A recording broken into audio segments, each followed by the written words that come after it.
Hello and welcome to ET Now Startup Central, India's first and only daily show dedicated to startups, technology and entrepreneurship.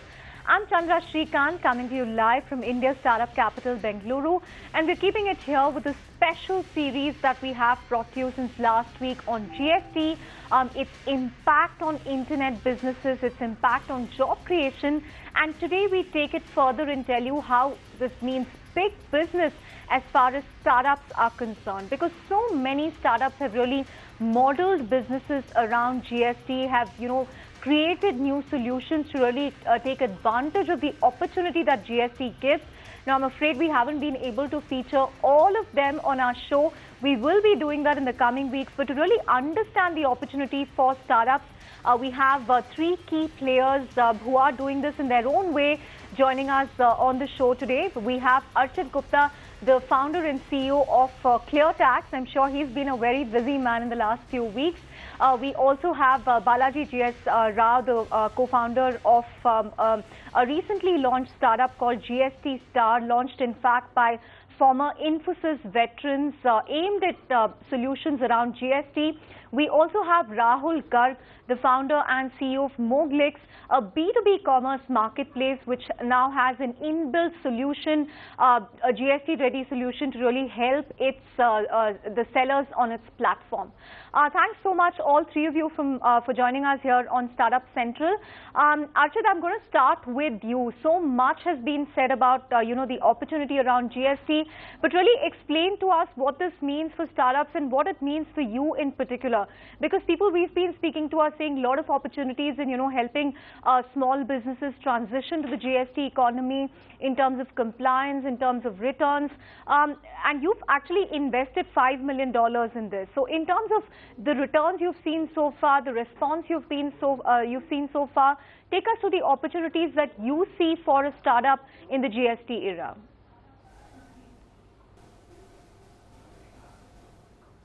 Right, Chandra.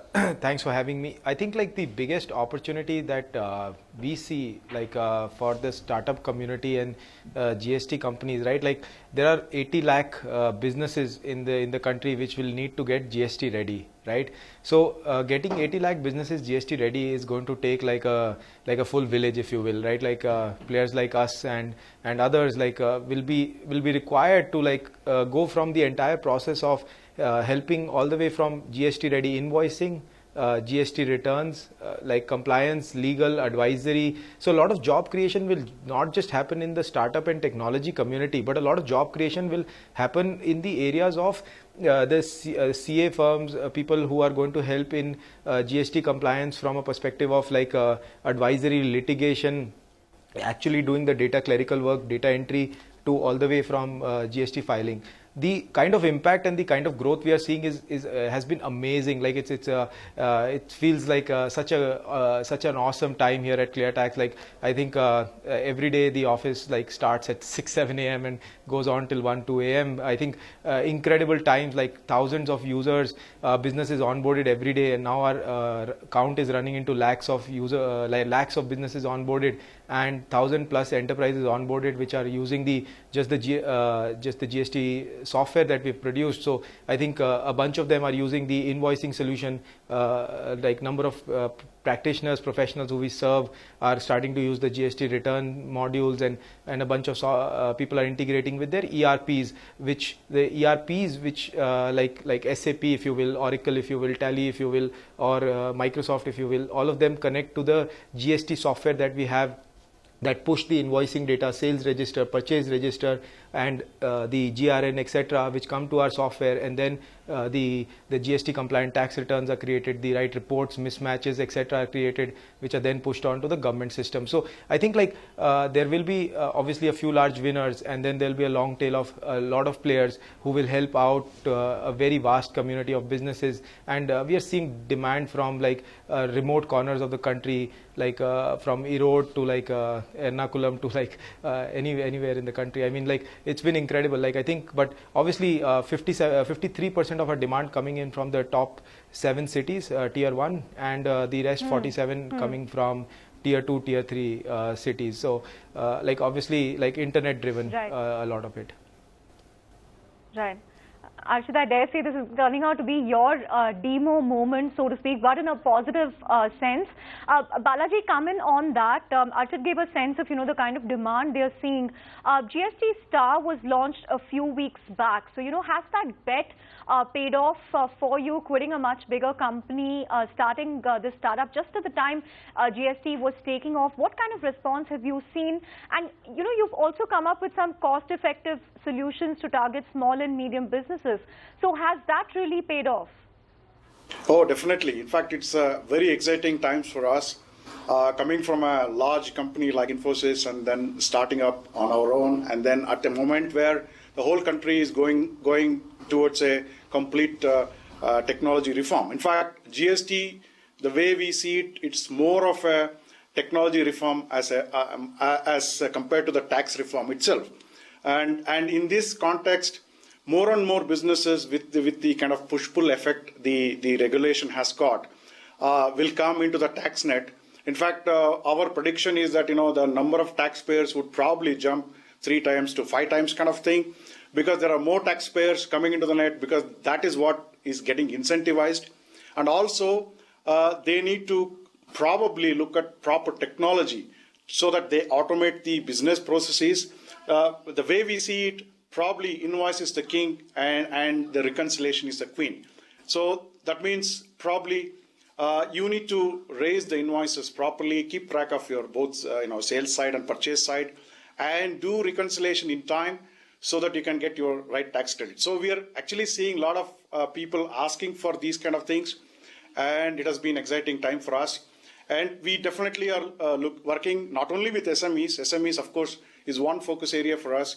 We are also working with large enterprises. We have already got confirmed orders from many of the big logos, and who are also looking at having these software installed on premise and then connect to the GSTN in a very seamless way, and also to their internal systems, the ERP systems, so that the whole process of reconciliation, the whole process of GST filing, with all the signatures, digital signatures, all of that happens in a very seamless way. And that's where I guess all the technology companies have got a great opportunity here, because as we see, companies are wanting to adopt latest technology, which is accessible from anywhere, probably from their mobile device or from their home PC or from office PC, and give a seamless experience. So that's what we are seeing. Right. Rahul, your experience is slightly different, because you didn't choose to go with an external player, but you built a solution yourself to really help the buyers and sellers on your B2B commerce platform. So, take us through that in terms of, getting into a different area altogether. How has it helped, and how easy or difficult has it been to really get buyers and sellers to transition to GST on your platform? Because a lot of people feared slow adoption, the problems in inventory as they adjust to GST. Have you seen that happening as far as Moglix is concerned? So firstly, I think we need to look at the reform from the perspective, this is both a tax reform as well as a supply chain reform, which is being enabled using technology. Now, what has happened over the last 2 years, we have been working with 200 plus large enterprises and 100,000 plus SMEs, solving for various supply chain issues in terms of excise being charged, in terms of VAT, CST, import, export kind of tax invoices that needs to be handled. What we realized as part of it, and we have been engaged with the GSTN team almost now for a year, we were the first in the GSP Wave 1 to demonstrate a complete functioning GSP plus ASP solution.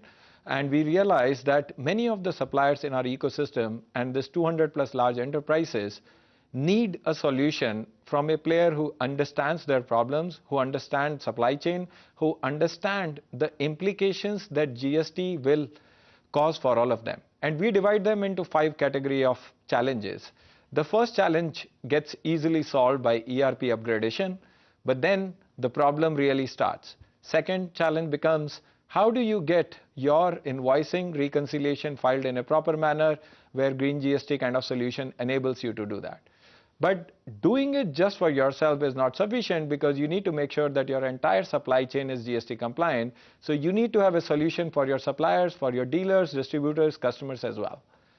Once you start to solve for these technology-related challenges, you also need to think of, how do I think about my vendor database? How do I think about vendor consolidation? How do I think about creating digital supply chains? And that remains the core of Moglix.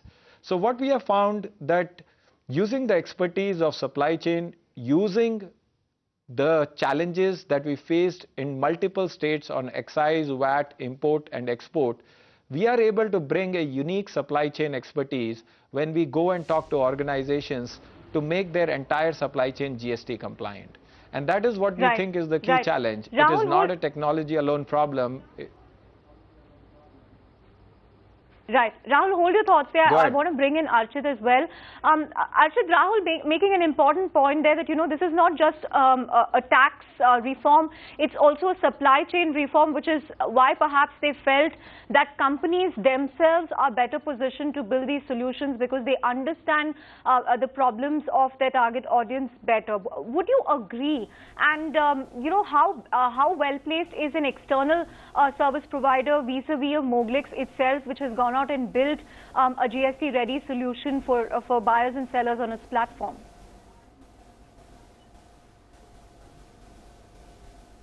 Right, Chandra. So I think I would like to start off by saying we've partnered with supply chain companies, we've partnered with logistics companies, various examples include Rivigo and others, and we've partnered with the likes of Amazon, right, which we recently announced a partnership with Amazon to get their entire marketplace merchants ready for GST. We've partnered with multiple companies which include the likes of Book My Show and getting cinema halls ready, and other companies ready, partnerships with various large FMCG companies, white good, electronic goods companies, aviation companies, logistics companies. So I think the supposition that there needs to be a specialization, I think to us, we feel like a tax problem has to be solved by a tax company, tax plus technology company, which we are. So I think various people have various hypotheses, right? It's completely fair, and I think it's such a large market, it really doesn't matter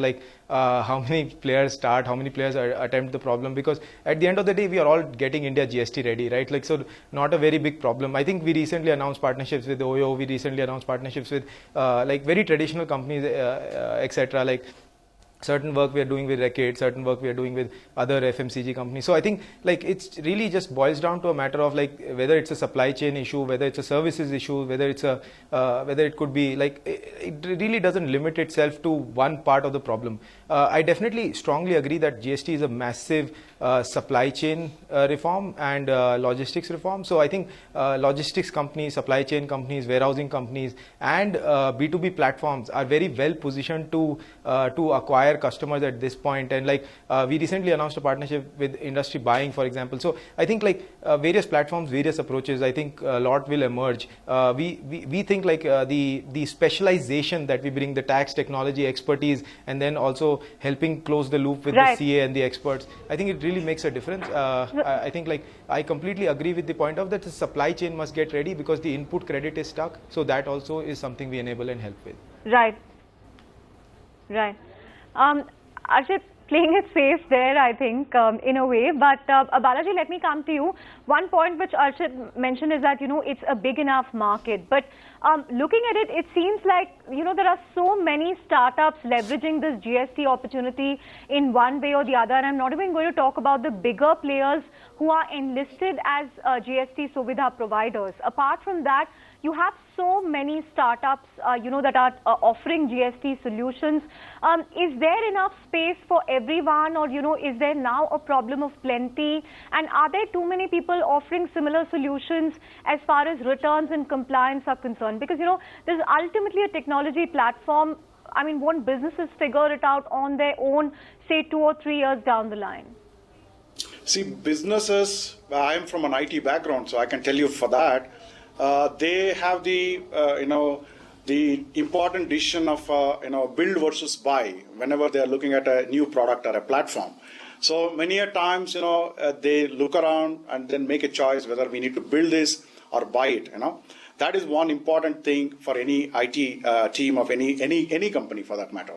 So, but the point you're raising is that there are so many GSPs and so many aspiring startups, and is there a space for everybody? In fact, if you really deeply look into the GSP list itself, there is a mix of companies. There are technology companies, and there are some companies who are strong on services and things like that. So that being the case, the core of the issue is, if you really look at any tax-related technology, see, tax compliance goes by the rule book, and therefore it's very simple. Every other tax compliance software has to ensure that they are in line with the regulations. There is no change there. That means rules of the game is very much clear. So what really actually is the differentiator there is that, can I add in more features which will enable those steps to work seamlessly? For example, if I look at the reconciliation of invoices, can there be a good reconciliation engine which in matter of seconds reconcile between both your sales and purchase side invoices and highlight those exceptions? Let's assume even somebody comparing 1,000 invoices, and if it says there are 10 exceptions, then remaining is almost clear. So that's where technology brings in a lot of flexibility to these companies, and it's not only technology. If Right. it is properly added, proper service and the collaboration platform, that's what is required. So that being the Sure. case, what we believe is Sure. that there is a space for many players. Okay. Rahul, in terms of, Balaji saying that space for many people, but in terms of the job opportunity that this will have going forward, do you see startups creating a lot of jobs because of GST, or is this near-term exuberance that perhaps will die out in the next year or 2 or 3? What is your own sense as far as job creation by startups are concerned because of GST? So I think one needs to look at job creation in multiple viewpoints. We look at macroeconomic viewpoint. One, the GST is expected to start a even bigger digital revolution, because all of these challenges which existed in multiple states trying to deal with different law and different structures will suddenly evaporate. So there will be economic growth which will happen over the next few years, spurred by this one change that is coming into the economy. The number of taxpayers will increase. The investment into infrastructure will change because of that. Now, in terms of startups, the opportunities are no longer limited to just thinking about it as an ASP problem. You can start to think of it as a fintech problem, because GST will open metrics which will enable a completely different credit and lending behavior that can be enforced on businesses. It will open new opportunities in logistics space, because you will start to have concepts like e-way bill. You will start to have many more of such opportunities which will continue to emerge. From a startup perspective, I think it is very important to deeply commit to a change and then follow through. And I think there will be a lot of such startups which will benefit as well as change the economy in the coming years. Right.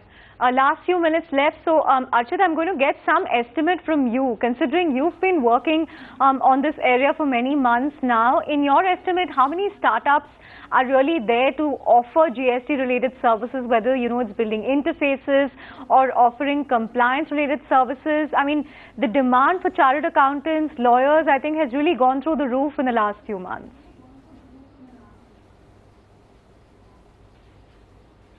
Right, Chandra. So I think very valid, very valuable insight there. Like what we see is the market is deeply underserved in terms of the advisory, data entry, the CA community, lawyer community, etc. On the aspect of startups, right, Chandra? I think there will be a few caveats I'd like to call out.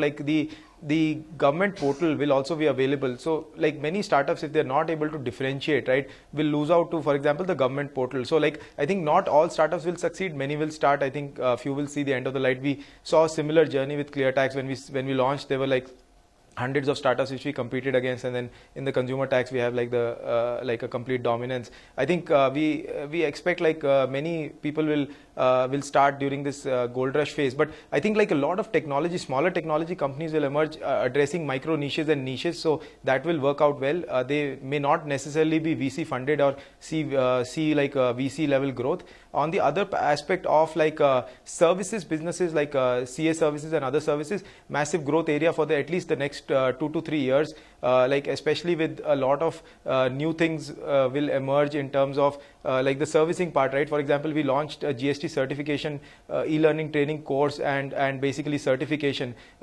Thousands of CAs, thousands of experts have gone through our courseware and gotten GST certification and are starting to put that on their resume and now starting to serve the general market as July 1 GST launch has happened. So I think like upskilling will be a key need in the market, and then these people will come back and service. I think about 2 lakh to 3 lakh professionals is our estimate, which will be needed to serve out these 80 lakh businesses. I completely agree with Rahul's point around like fintech opportunities. A lot of lending fintech opportunities will open up, and micro opportunities will also open up where data-led lending can be done for analyzing businesses on the basis of their GST data, and then like giving them better access to credit and working capital will also emerge. So I think massive opportunities will unlock, like not just linear. The ASP, GSP opportunity is very linear, very obvious.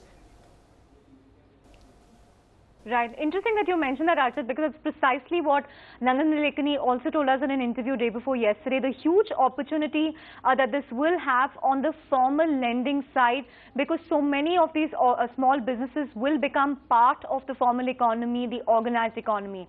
But Balaji, very quickly, you know, VCs, investors are often criticized for investing in herds. So now is there a pattern where more and more money is going to go into any startup that says they are doing GST related work? I'm not taking anything away from you, but I'm just asking if we are going to see that pattern play out. We saw this fintech craze that's, you know, still playing out in the last year. Is there going to be a GST phase as far as VCs and investors are concerned? In our view, you know, anything new happening, you know, all the stakeholders, they are looking, even the employees, right? They want to work with probably with the greatest startup which is working on GST. That being the case, I think everybody is exploring from their point of view that what is this opportunity all about and how they can participate in it. And obviously, I think it's very clear that there'll be more and more VC funds and people who wants to be part of this will be looking out for those opportunities. But of course, they will also look at the team which is behind this whatever initiative. I think they may not just splurge money just because somebody is working on GST. But on the other side, the opportunity is bigger so that, you know, they can see in next 3 to 5 years what's going to happen. So that being the case, probably there'll be that little rush is what I feel. Right. One person on the panel who doesn't have to worry about VCs now is Rahul Garg. He's just raised his Series B, and no less than Ratan Tata, who's now, you know, part of the investor portfolio that he has. But on that note, I'm afraid we've run out of time on this discussion at ET Now Startup Central.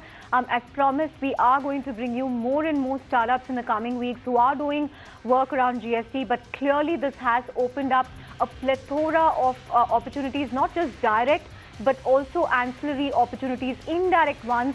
And we haven't even seen the huge opportunity on the lending front, because more and more small businesses will now become part of the organized economy.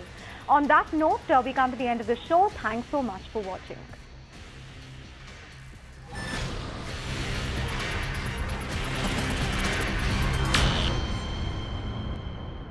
Find us on Facebook at facebook.com/etnow, and don't forget to click the like button. You can also follow us on Twitter at etnowlive. To stay updated with all our programming, hit the subscribe button on our YouTube channel by logging on to youtube.com/etnow.